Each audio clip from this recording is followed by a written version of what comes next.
At dahil nga natakam ako sa pansit canton, tara, panoorin niyo kung paano ako magluto at kumain.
O ano guys, nakita niyo ba kung paano ang tamang pagbabalat ng itlog?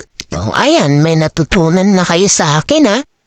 Ipukpok mo lang tapos pisil-pisilin mo. Ganun lang yun. Napakadali, di ba? At dahil nga may pasamgip-samgip tayo nung nakaraan, ayan, pansit canton na lang ang pagkain natin ngayon. Yan ang tinatawag na samgip now, pansit canton later. Aba, may papikit-pikit ka ba? Akala mo naman napakasarap ng kinakain mo. Pero masarap naman talaga yan. Kagadi pa nga ako natatakam niyan eh. Sana habang pinapanood mo to isakto ng ating gabi para matakam ka din at di mo makain kasi kailangan mo pang bumili. Ang sama ng ugali no? O ano, kaya mo pa bang ubusin? Puro ka kasi takaw tingin eh. Ayan, sige, inom ka. Busin mo yan ha. Tandaan mo, maraming nagugutom sa Pinas. Pero napaisip ako, Kapag ba inubos ko to, mabubusog ba sila? Guys, pakisagot naman oh. Pero syempre joke lang yon. Hindi tayo pwedeng magsayang ng pagkain. Kasi hindi lahat inakakakain sa tamang oras.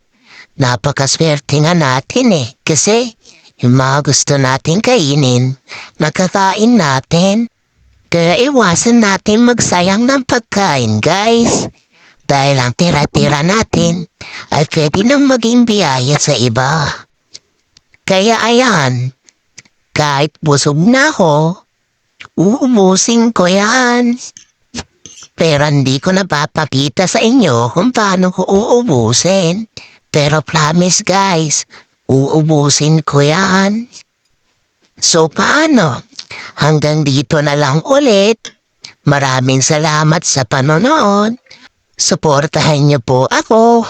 Mag-ingat po tayo sa araw-araw. Bye-bye! Shoutout nga pala sa nag-share at nag-comment ng video ko nung nakaraan. Sila, Wena Magnaye, Michael Barros, Sunny Boy Hernandez, at si Mary Joy Maso. Maraming salamat po sa inyo.